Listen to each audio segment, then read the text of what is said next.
왜? 뭐 몸이 뭐 안 좋아? 네? 아니요, 좀 약간. 이게 조금이야? 시간 됐네.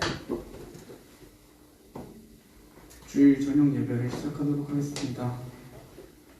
하나님 아버지, 주님께 찬양드리게 보겠습니다. 주님의 은혜로 우리들에게 부어주시고 또 우리가 부르는 찬양의 가사가 더 진실될 수 있도록 도와주세요. 예수님 이름으로 기도드렸습니다. 네. 추가곡 59장입니다. 추가곡 59장입니다.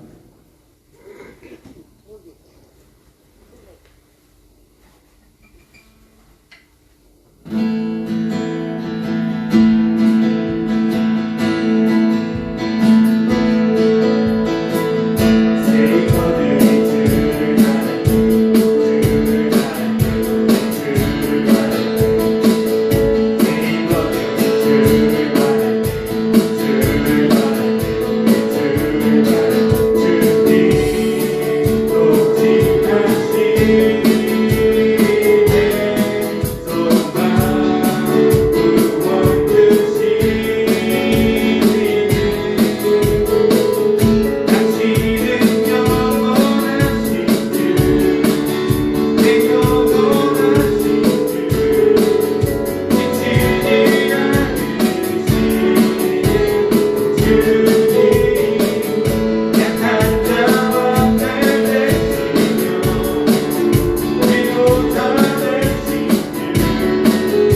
추가곡 164장입니다. 추가곡 164장입니다.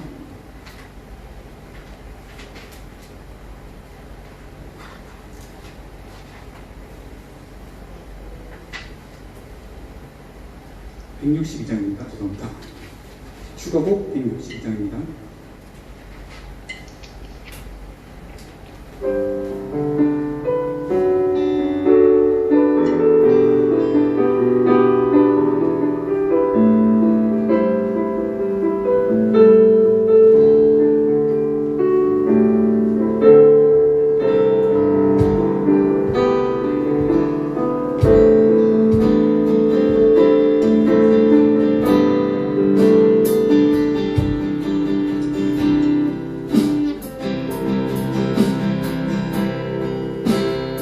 믿을 수 없어요.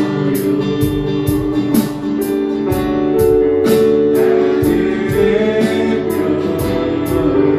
별부신 내 앞에 거센 파도 잠잠게 하시는 분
추가곡 14장입니다.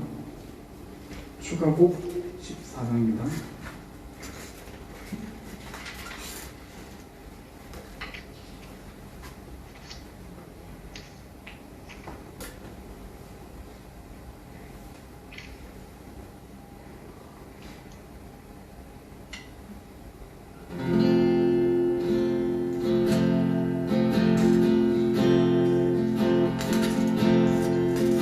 주님을 더욱 알기 원해요.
추가곡 11장입니다.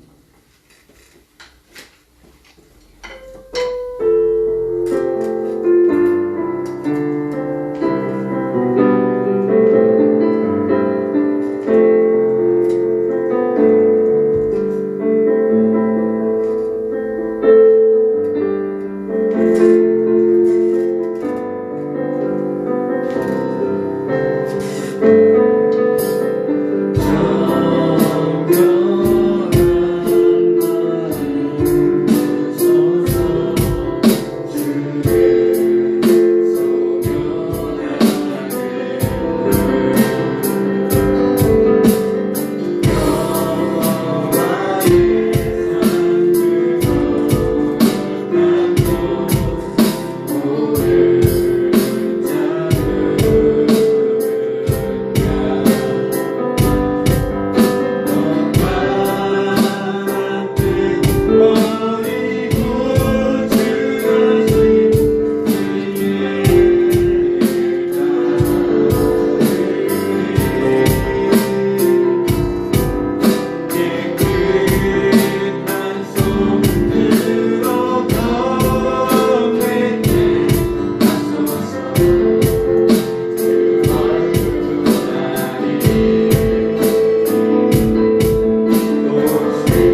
추가곡 193장입니다.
로마서 2장입니다. 로마서 2장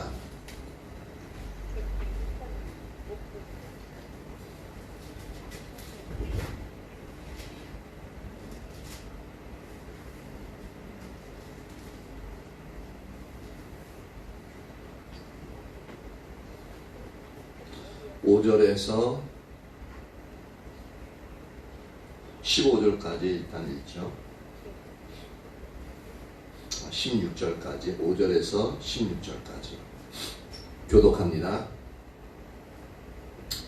다만 내 고집과 회개하지 아니한 마음을 따라 진노의 날, 곧 하나님의 의로우신 심판이 나타나는 그날에 이 말 진노를 내게 쌓는도다. 하나님께서 각 사람에게 그 행함대로 보응하시되 참고 선을 행하여 영광과 존귀와 썩지 아니함을 구하는 자에게는 영생으로 하시고, 오직 땅을 지어 진리를 따르지 아니하고 무리를 따르는 자에게는 진노와 분노로 하시리라. 악을 행하는 각 사람의 영에는 환난과 곤고가 있으리니 먼저는 유대인에게요 그리고 헬라인에게며, 선을 행하는 한 사람에게는 영광과 존귀와 건강이 있으리니 먼저는 유대인에게요 그리고 헬라인에게라. 이는 하나님께서 외모로 사람을 취하지 아니하심이라. 물은 율법 없이 범죄한 자는 또한 율법 없이 망하고, 물은 율법이 있고 범죄한 자는 율법으로 말미암아 심판을 받으리라. 하나님 앞에서는 율법을 듣는 자가 의인이 아니요 오직 율법을 행하는 자라야 의롭다 하심을 얻으리니, 율법 없는 이방인이 본성으로 율법의 일을 행할 때는 이 사람은 율법이 없어도 자기가 자기에게 율법이 되나니, 이런 이들은 그 양심이 증거가 되어 그 생각들이 서로 혹은 고발하여 혹은 변명하여 그 마음에 새긴 율법의 행위를 나타내느니라. 곧 나의 율법에 이른 바와 같이 하나님이 예수 그리스도로 말미암아 사람들의 은밀한 것을 심판하시는 그날이라. 아멘. 우리가 로마서를 쭉 이제 강의하면서 살펴보고 있는데, 지난번에 했던 부분부터 잠깐 이제 돌아보면 1절에 보니까 남을 판단하는 사람아,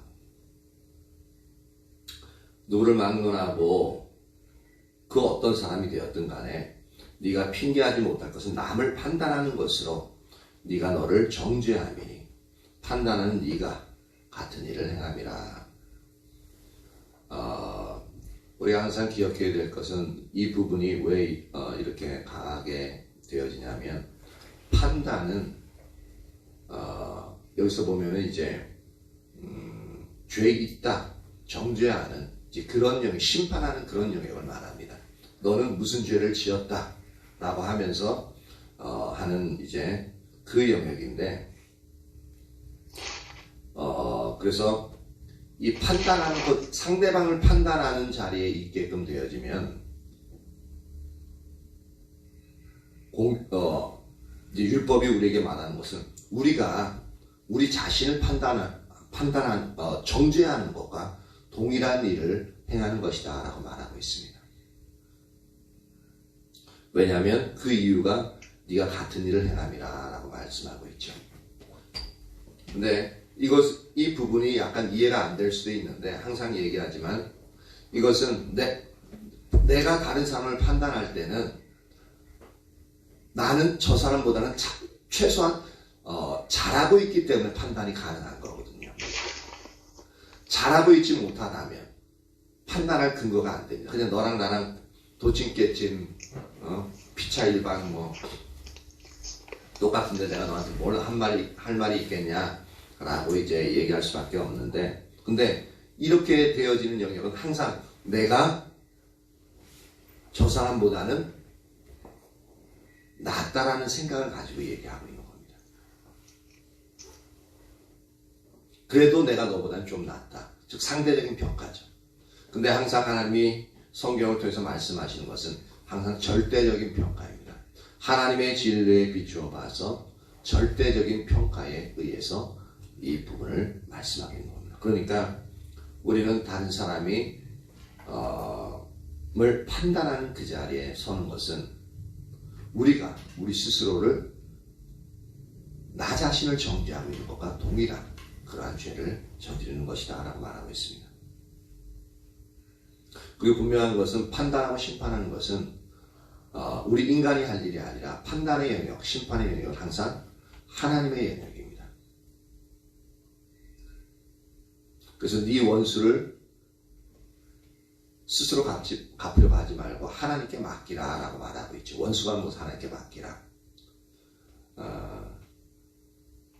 그리고 너는 어떻게 해요? 원수를 사랑하라 라는 표현을 쓰시죠.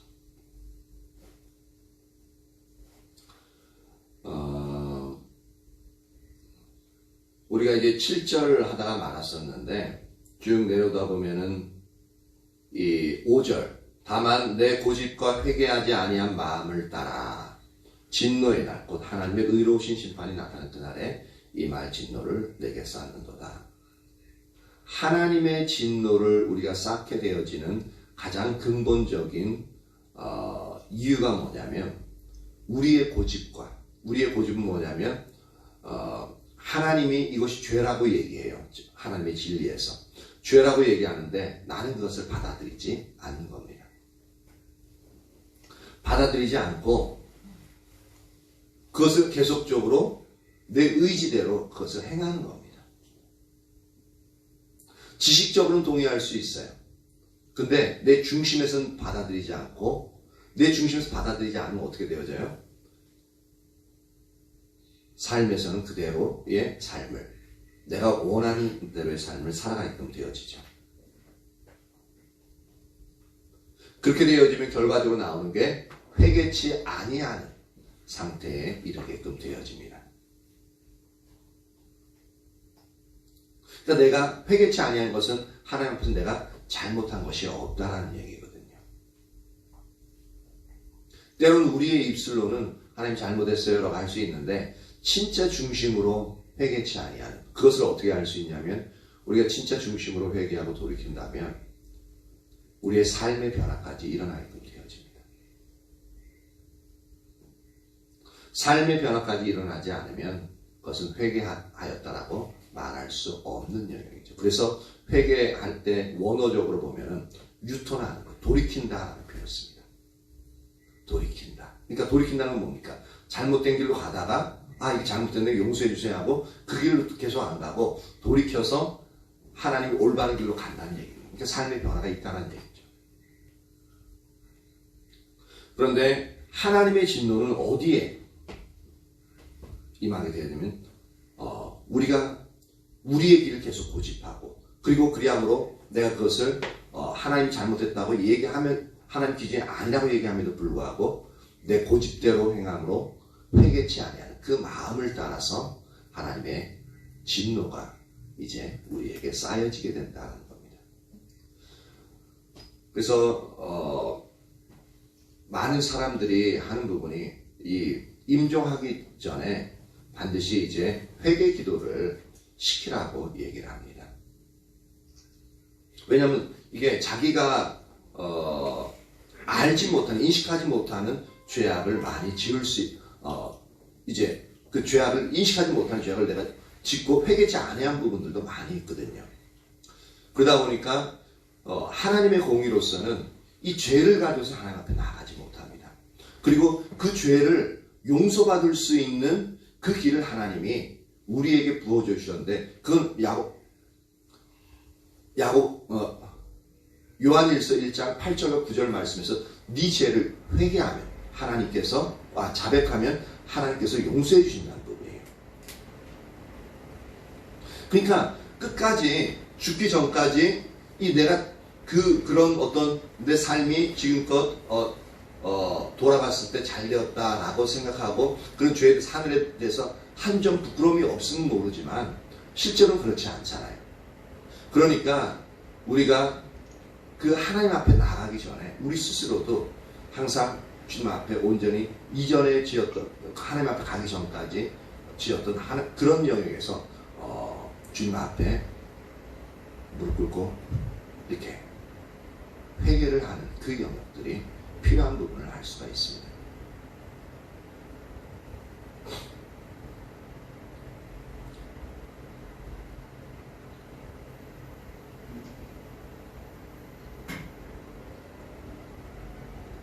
6절 하나님께서 각 사람에게 그 행한 대로 보응하시되, 여기서 보면 반드시 우리가 행한 대로 보응하신다라고 말하고 있습니다.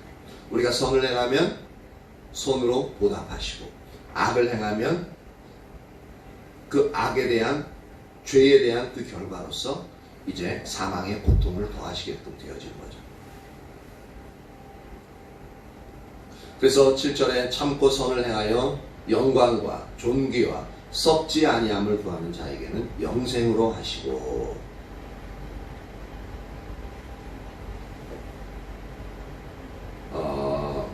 이 땅에 여기서 선을 행한다라는 부분은 우리가 지난주에도 잠깐 살펴봤지만, 선은, 궁극적인 선은 뭐냐면 하나님의 진리를 따라 사는 삶입니다. 하나님의 진리가 궁극적인 선이에요.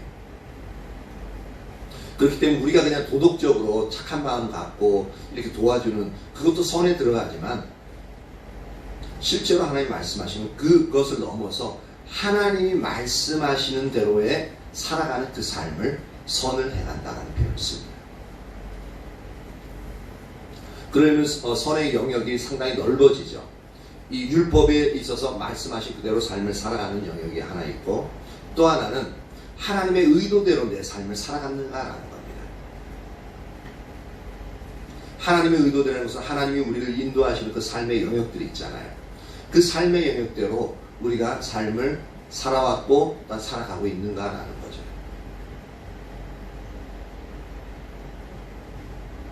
이렇게 선을 행하는데 왜 참고 선을 행하냐라는 거죠.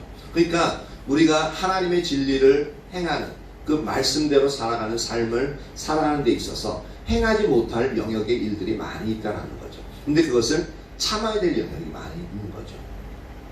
즉 내가 하고 싶은데 성경을 하지 말라고 그럴 때 그것을 참는 영역이 필요한 거고요.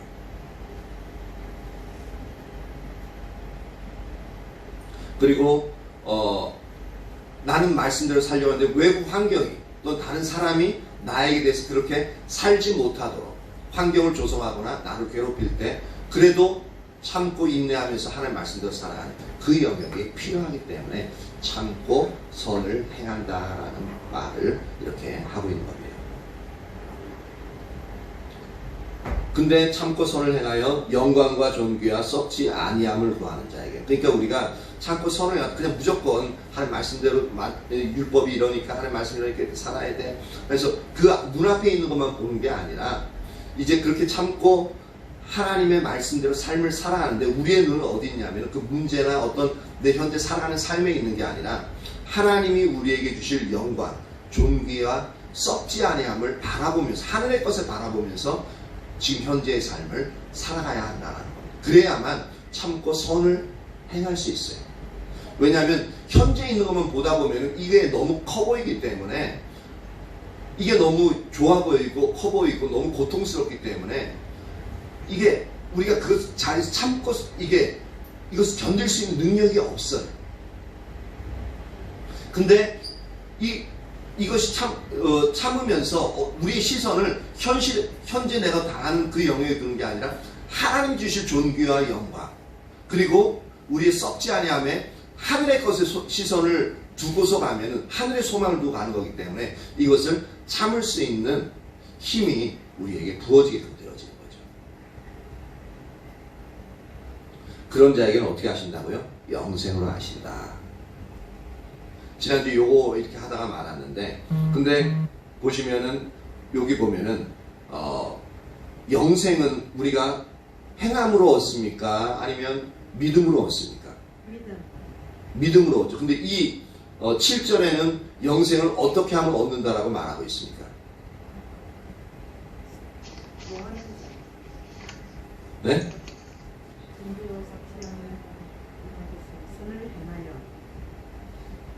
행함으로 영생을 얻는다고 얘기하고 있습니다. 행함으로. 근데 분명한 것은 성경이 진리 수련하지 않는 것은 우리의 영생은 믿음으로 얻게끔 되어져 있습니다. 그러면 이 말씀과 반대되어지잖아요. 그렇죠? 그러면 잘못되었느냐? 그렇지 않죠. 이것을 이제 우리가 살펴볼 수 있는 것이 이제 야고보서 2장으로 넘어갑니다. 야고보서 2장 17절.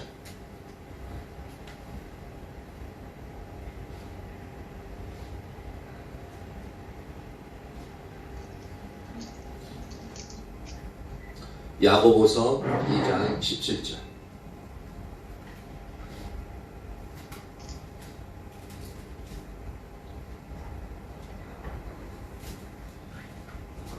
다 같이 읽어볼까요? 2장 17절. 시작. 이와 같이 행함이 없는 믿음은 그 자체가 죽은 것이다. 보세요. 우리가 믿음으로 구원을 얻는데, 근데 그 믿음에는 희한하게 한 가지 요소가 더 있는 거예요. 일단 우리가 믿는다고 했을 때는 그것은 우리의 마음으로 믿는 거잖아요. 그쵸? 마음의 영역이 있는 반면에 그 믿음 안에는 또 뭐가 있다고요? 행함의 영역까지 있는 거예요. 이거 두 가지가 합쳐져서 이제 믿음이라고 표현하고 있는 겁니다. 성경에는. 그래서 행함이 없는 믿음은 그 자체가 죽은 것이라. 즉 우리가 믿는다고 하지만 그 믿는 대로 삶을 살아가지 않으면 그것은 믿음 자체가 죽은 거니까 믿음이 없다라는 거죠. 20절 봅니다. 20절 같이 읽습니다. 시작. 아 허탄한 사람아 행함이 없는 믿음이 헛것인 줄 알고자 하느냐. 보십시오. 행함이 없는 믿음은 어떻다고요? 헛거래요. 왜? 행함이 없는 믿음은 죽었기 때문에 믿음이 죽어있잖아. 그러니까 내가 아무리 마음으로 믿는다고 쳐도 그대로 살아가지 않으면 어떻게 되어져요? 그것은 헛것이다. 올바르지 않다는 거죠. 존재하지 않는다는 겁니다. 나는 믿고 있는 줄 아는데 실제로는 믿고 있지 않다라는 얘기가 되어집니다. 22절 같이 읽습니다. 시작. 내가 보고이와 믿음이 그의 행함과 함께 일하고 행함으로 믿음이 온전하게 되었느니라. 보십시오. 믿음이 그의 행함과 항상 어떻게 한다고요? 함께 일한다라고 말하고 있습니다. 지금 이 말은 뭐예요? 쉽게 얘기하면 믿으면 그대로 살아간다라는 얘기입니다. 그렇죠? 분명히 성경이 그렇게 얘기하고 있죠. 그리고 어떻게 해요? 행함으로 말미암아 믿음이 온전하게 된다. 즉 뭐냐면 믿는다고 하고서 믿는다는 사람, 예수 믿는다는 사람이 삶을 보니까 말씀대로 가르침 받는 대로 삶을 살아가고 있어. 그러면 그 행동을 보면 어떻다고요? 저 사람은 믿음이 있구나를 볼 수가 있다는 얘기죠.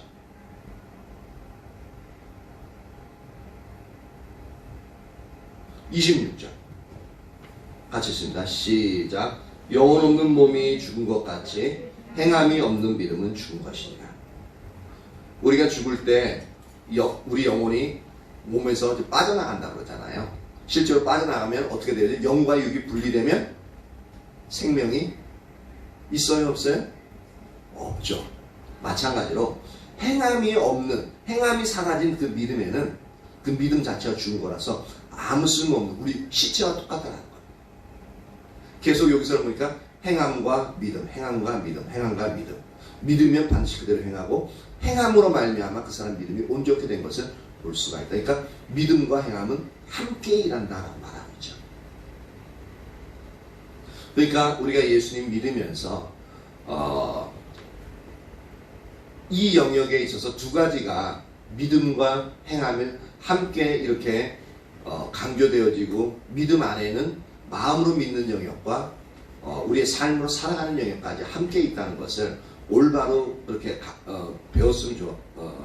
배웠어야 되고 그것을 강조해야 되는데 이 영역들이 강조되어지지 않다 보니까 믿긴 믿어요.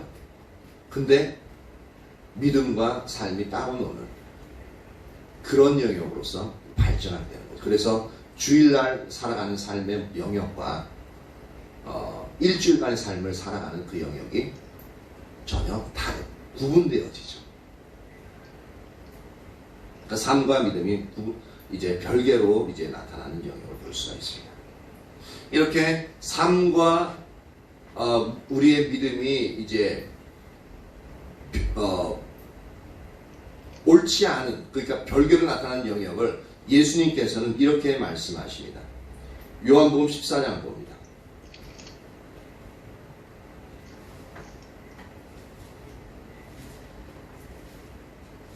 14장 21절.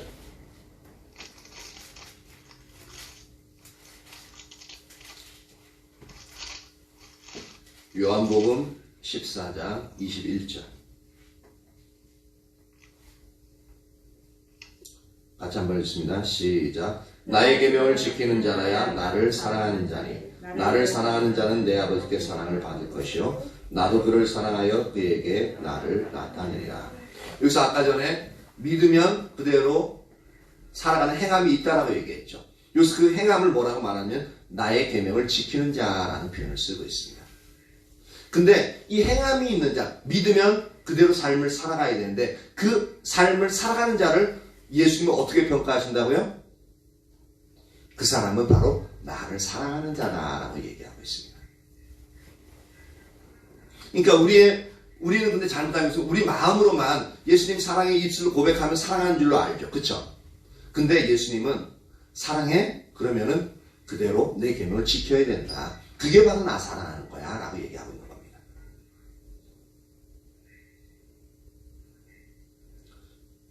그래서 나를 사랑하는 자는 내 아버지께 사랑을 받을 것이요 나도 그를 사랑하여 그에게 나를 나타내리라. 우리가 하나님의 계명을 따라서 삶을 살아가는 것은 하나님 보시기에 하나님을 사랑하는 거라고 분명히 인식을 하시고 그리고 그 사람을 하나님도 사랑하실 뿐만 아니라 그 사람에게 하나님이 행하신 들, 하나님의 뜻들을 나타내신다라고 말하고 있습니다. 23절 같이 읽습니다. 시작. 예수께서 대답하여 이르시되 사람이 나를 사랑하면 내 말을 지키리니 내 아버지께서 그를 사랑하실 것이요 우리가 그에게 가서 거처를 그와 함께 하리라. 그러니까 너희가 나를 사랑한다면 반드시 내 계명을 지켜라 라고 하고 있는 거죠. 즉 너희가 믿음이 있다면 반드시 그 삶을 살아가라는 얘기가 동일한 얘기입니다. 이것을 언어적으로 이제 표현이 바뀐 것일 뿐입니다. 나를 사랑하면 내 말을 지켜라. 그리고 24절 같이 읽습니다. 시작. 나를 사랑하지 아니하는 자는 내 말을 지키지 아니하나니 너희가 듣는 말은 내 말이 아니요 나를 보내신 아버지의 말씀이니라.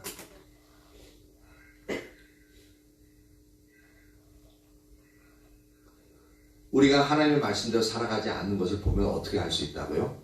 예수님을, 즉 하나님을 사랑하지 않는 것을 알 수 있다라고 말하고 있는 겁니다. 여기서 이제 제가 강조하고 있는 부분은 뭐냐면 믿음은 항상 행함과 같이 간다라는 겁니다. 그래서 우리의 믿음으로는 믿는데 우리의 삶을 살지 않고 있다면 그것은 우리가 반드시 회개해야 될 영역임을 반드시 알아야 됩니다. 그런 영역의 삶을 살아가고 있으면서도 우리 고집과 회개치 아니하는 그 마음이 있으면 심판날에 계속적으로 하나님 심판하신 그날에 계속 그 죄를 하나님의 진노를 쌓아가고 있는 그런 상태가 되어진다는 거죠. 그러니까 이런 부분을 보면은 상당히 두려운 부분이죠. 그래서 우리가 죄를 지으면서도 우리가 죄를 짓고 있는 조차도 인식하지 못하는 영역이 참 많이 있습니다. 그래서 우리가 인식하지 못하는 죄까지 우리가 항상 그래서 주님 앞에 항상 그래서 십자가에 의한 삶을 살아가는 영역이 필요한 이유가 바로 거기 있습니다. 십자가에 의한 삶이 뭡니까? 오직 십자가에 흘리신 우리 죄를 인하여 흘리신 그 십자가의 보혈을 의지해서 하나님 그래 저는 죄인입니다. 하오니 주님의 보혈로 나를 덮어주십시오. 나를 정결케 해주십시오. 그러면서 그 하나님 예수님의 십자가 보혈을 의지해서 이제는 그 죄를 나의 죄를 씻고 이제 주님을 바라보면서 이제 삶을 이제 하나님 인도하심에 따라 살아가는 거죠. 그러니까 그 영역이 우리가 매 순간 매일 일어나야 돼요. 그 의지적으로 해 나가야 되는 영역들이 있습니다. 그래야 하나님의 심판날에 하나님의 진노를 우리에게 계속해서 쌓는 영역이 없게끔 되어지는 거죠.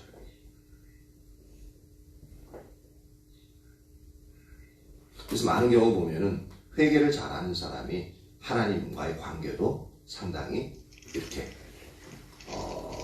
친밀한 하나님 관계에서 더욱더 회복이 빠른, 돌이키는 부분이 빠른 영역들을 볼 수가 있습니다.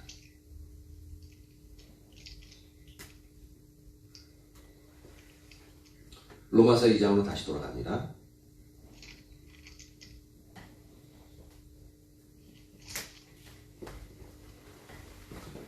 2장 8절. 오직 당을 지어 진리를 따르지 아니하고 불의를 따르는 자에게는 진노와 분노로 하시리라. 당을 지어 진리를 따르지 않는다. 그러니까 악을 행하면은 자기 혼자만 행하면 좋잖아요, 그렇죠? 근데 항상 보면은 자기의 세력에 말을 동조하는, 그래서 함께 그 삶을 살아가고자 하는 무리를 항상 만든다는 거예요.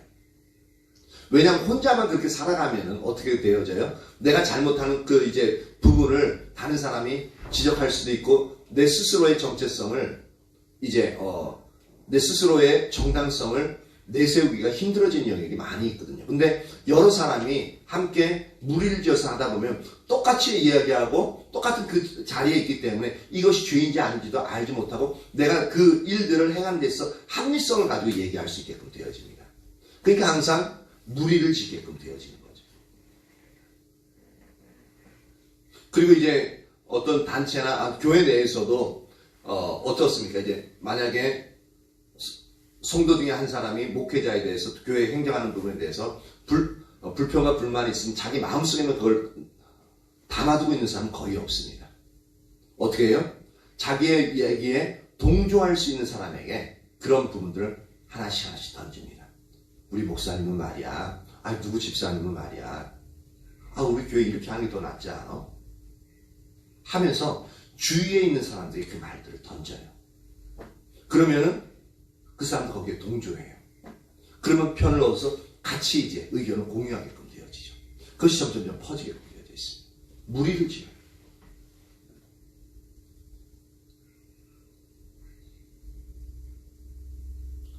그래서 당을 지어서 진리를 따르지 아니하고 불의를 따르는 자에게 하나님이 진노와 분노로 그렇게 심판하신다라는 거죠. 그래서 9절은 다시 8절을 설명하고 있는데, 그렇게 악을 행하는 각 사람의 영에는 환난과 공고가 있으리니 먼저는 유대인에게요 그리고 헬라인에게로다. 그렇게 악을 행하는, 즉 하나님의 진리를 따르지 않고 불의를 행하는 그런 사람에게는 하나님 즉각적으로 이제 하나님의 심판이 임하는 영역이 뭐냐면, 아까 전에 얘기했던 것은 하나님의 심판의 그날에 예수님이 재림하신 그때에 임할 심판을, 진노를 쌓는다라고 얘기하고 있는데, 근데 지금 여기서는 악을 행하는 각 사람의 영에게 현재 어떠한 일이 일어나냐면 환난과 공고가 있대요.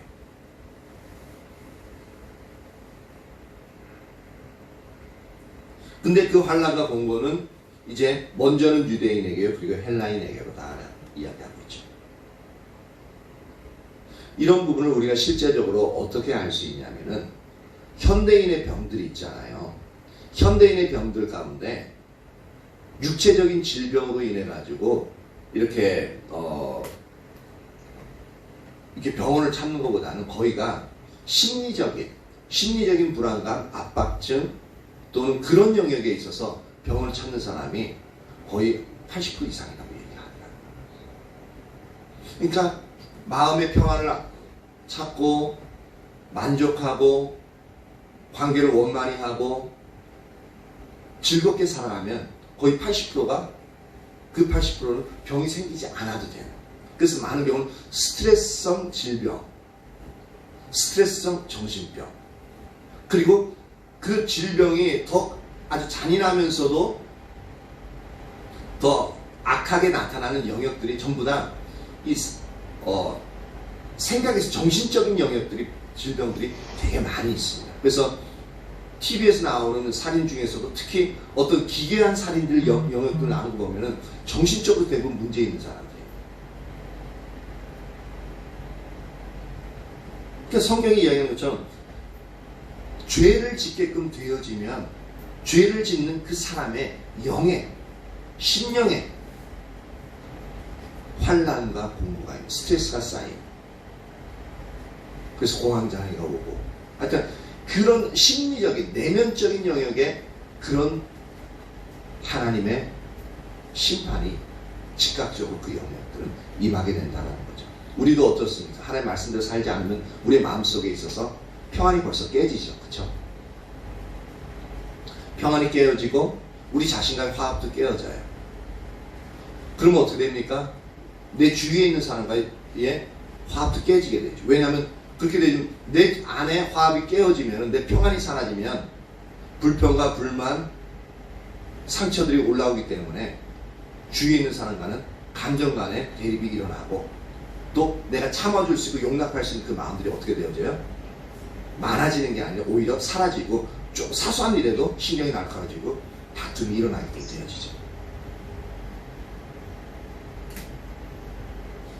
은혜가 사라지면, 즉 우리가 하나님의 말씀대로 삶을 살아가기를 중단하게끔 되어지면 우리의 영에는 환난과 공고가 우리에게 동일하게 나옵니다. 그래서 먼저는 유대인에게 하나님을 안다고, 하나님 믿는다고 하는 그 사람들에게 먼저요. 그리고 순서적으로 먼저라는 얘기입니다. 그리고 나서 예수님을 믿지 않아도, 예수님 믿는 이방인들도 있지만 그런 믿는 이방인들과 믿지 않는 이방인들 다 포함해서 누구든지 죄를 행하는 자들에게 이렇게 그 영의 환난과 공고가 임하게 된다는 겁니다. 그래서 그 심령이 피폐하게 되어지는 거죠.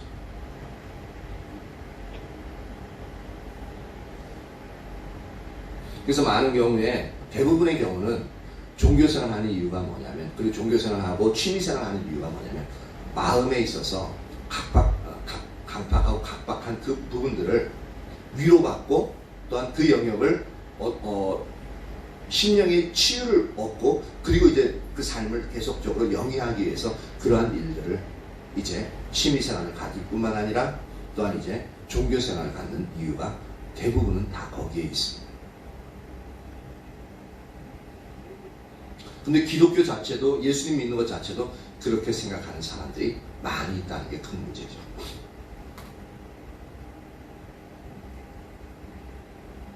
10절, 선을 행하는 각 사람에게는 영광과 존귀와 평강이 있으리니, 먼저는 유대인에게 그리고 헬라인에게로다.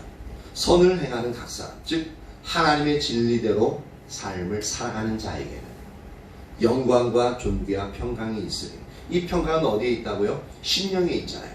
그러니까 하나님의 말씀대로 살아가면 그 영에 평강이 있어요. 그러니까 안에 흐트러짐이 없이 만족과 평안과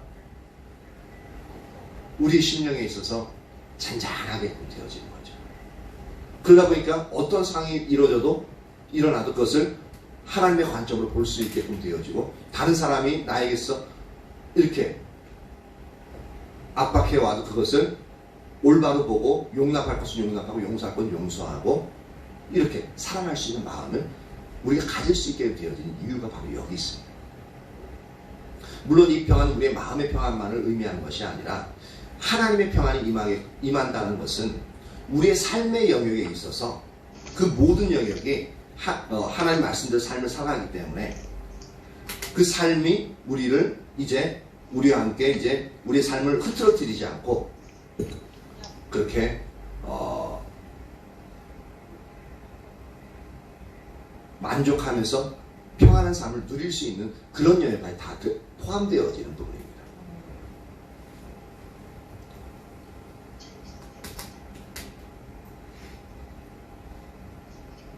그러니까 말씀대로 삶을 살아가는 영역과 살아가지 않는 영역에서 선명한 대조를 보이고 있는 거죠.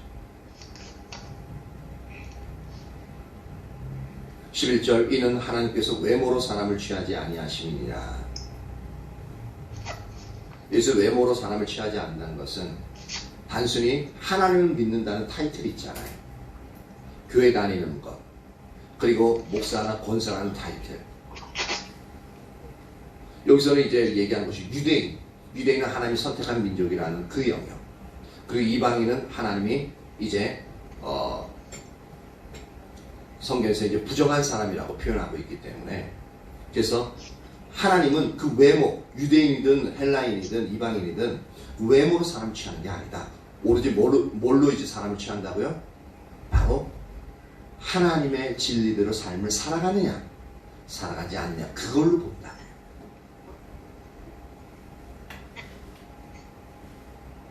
그래서 12절에 무릇 율법 없이 범죄한 자는 또한 율법 없이 망하고 무릇 율법이 있고 범죄한 자는 율법으로 말미암아 심판을 받으리라.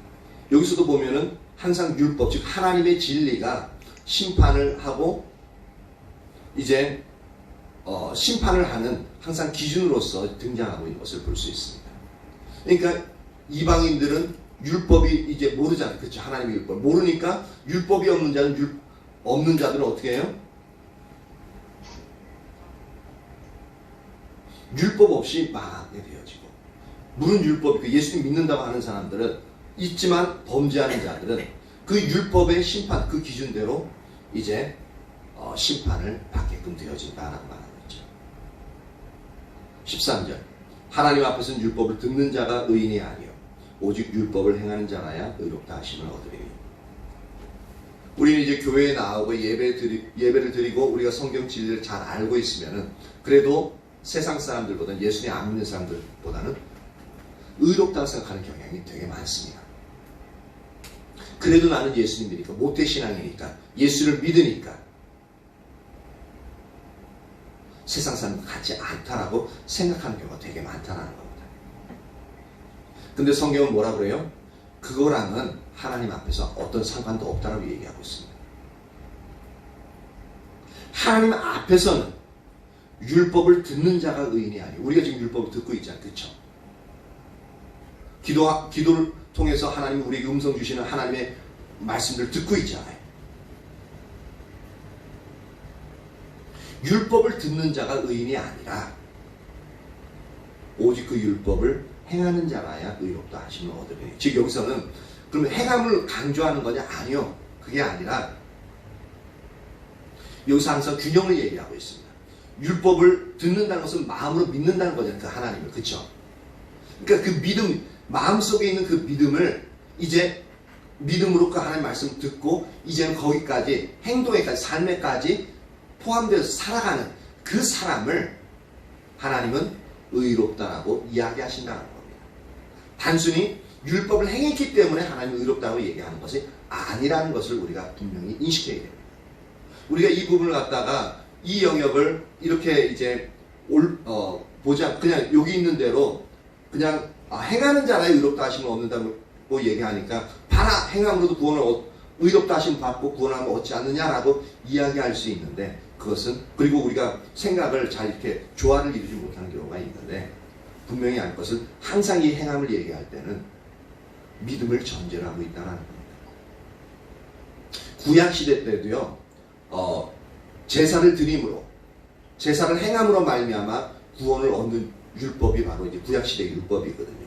근데 거기에서도 항상 성경은 믿음을 전제로 하고 있습니다. 여호와 하나님의 말씀을 신뢰하고 그리고 죄를 사는 방법이 뭐냐면 바로 짐승을 잡아서 그 피를 드리는 것이 나의 죄를 용서하는 방법입니다.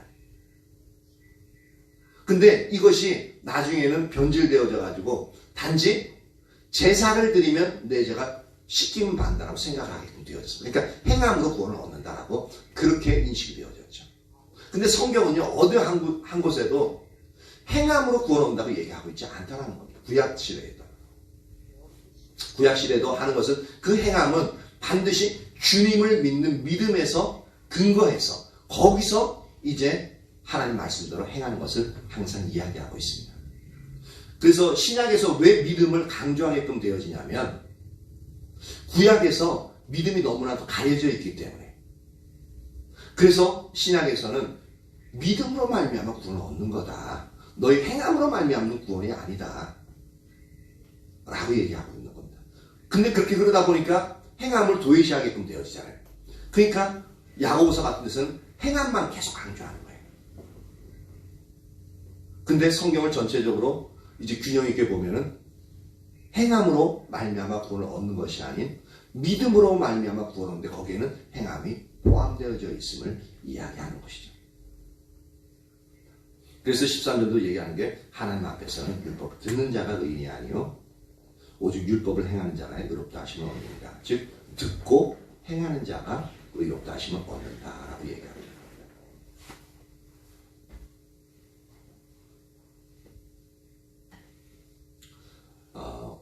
말씀 여기까지 이제 살펴보는데요.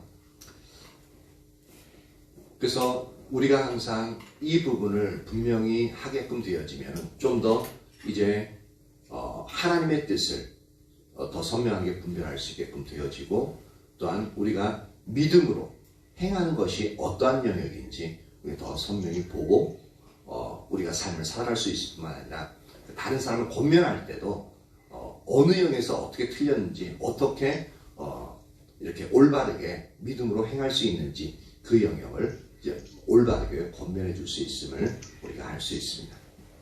저와 여러분 모두에게 이 영역이 선명하게 비추어지기를 예수님의 이름으로 축복합니다. 예, 반주가 나오세요. 예수도 나오고.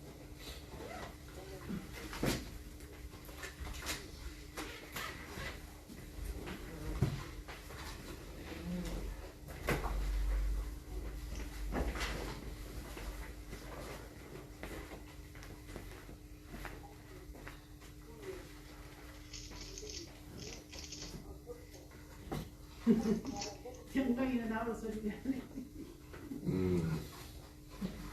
영광이 되게 좋아해.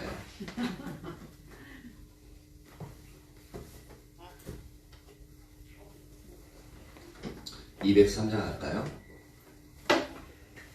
우리 영광 형제 나올래요? 영광 형제는 이렇게 이상하지? 안 이상해? 영광 형제님 그렇게 부르지 말라고?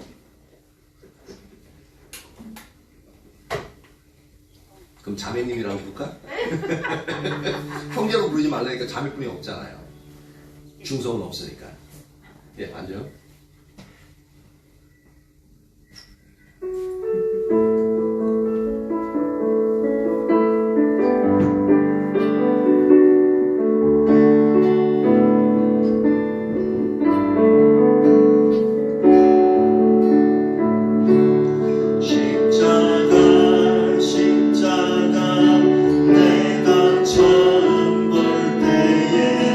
나의 맘에 큰 것도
내 경험을 항상 붙잡고 있기 때문에 하나님 말씀이 그런다고 해도 아니 그래도 항상 그것을 붙잡고 있죠. 그러다 보면 회개치 않게끔 되어지죠. 근데 그것이 하나님의 심판의 날에 하나님의 진노를 쌓게 되어지는 결과를 맞이한다는 그렇게 되어지면 우리가 주님 앞에 더 나아갈 수 없게 되어지고 하나님 말씀대로 살지 못하다 보니까 영광과 존귀와 썩지 않은 그 평안을 우리가 지금 현재 누리지 못하고 삶을 살아가게끔 되어지는 거지. 그러니까 우리의 마음에 하나님이 성령의 빛으로 비추사 우리가 고집하고 있는 것이 무엇인지 그 영역 성령이 비추고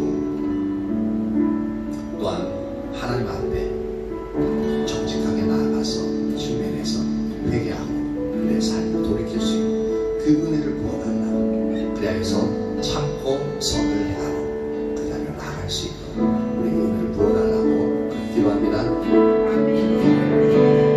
아멘, 아멘. 할렐루야, 할렐루야, 할렐루야. 주님이 임하세요, 임하세요. 주님의 성령여 임하시옵소서. 우리에게 임하시옵소서. 하나님, 우리에게 주님의 성령여 임하세요.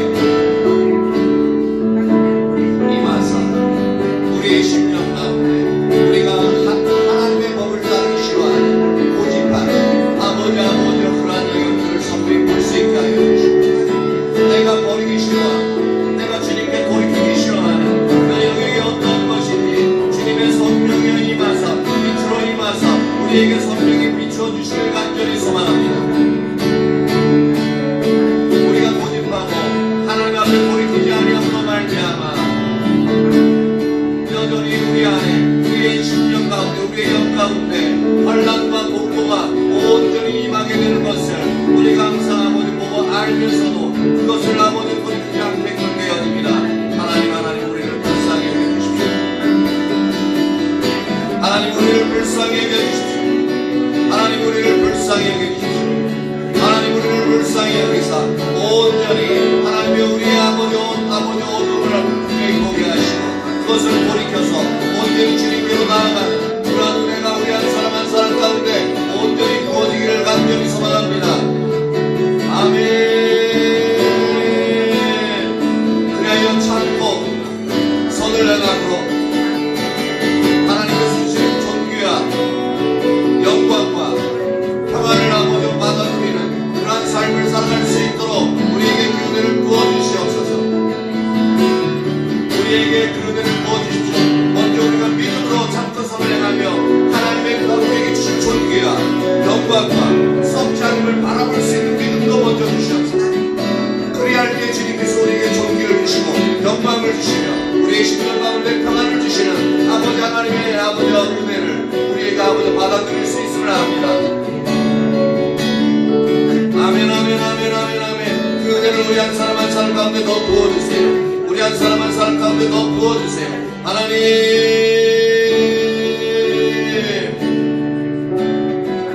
아멘, 아멘, 아멘. 오 주님.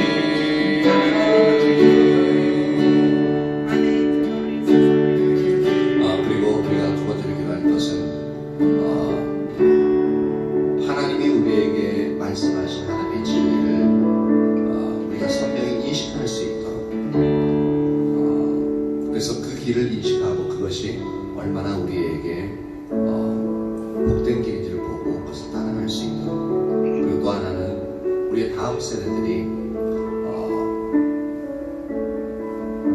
하나님의 길이 무엇인지 성경이 보고 젊을 때부터 어릴 때부터 그 길을 따라가는 삶을 살아갈 수 있도록 그 은혜를 부어달라고 또한 기도합니다.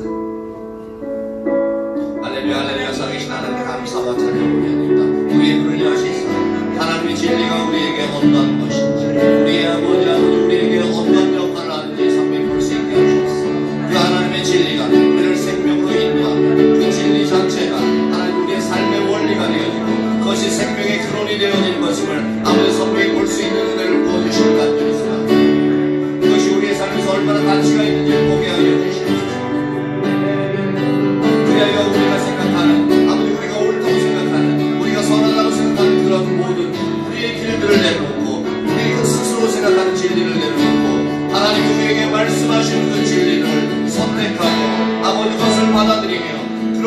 주님 앞으로 나아갈 수 있는 그런 은혜를 우리 한 사람 한 사람 가운데 부어주시길 소망합니다.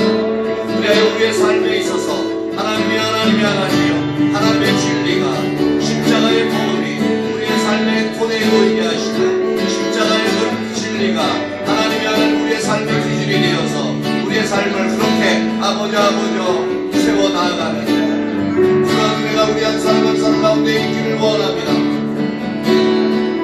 역사하소서.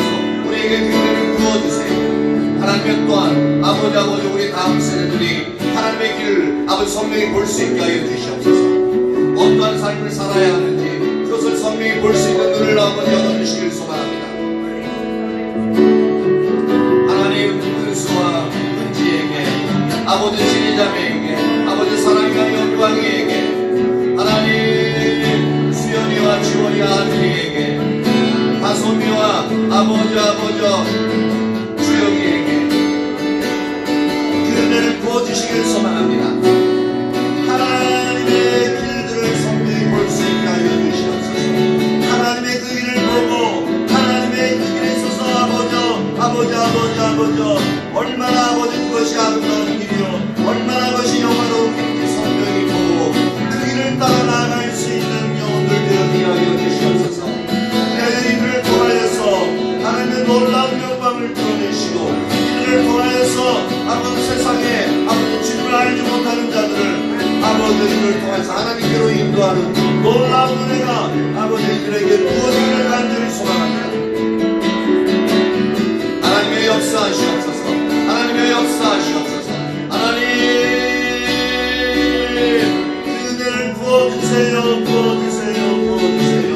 하나님 그 은혜를 부어주세요. 오 주님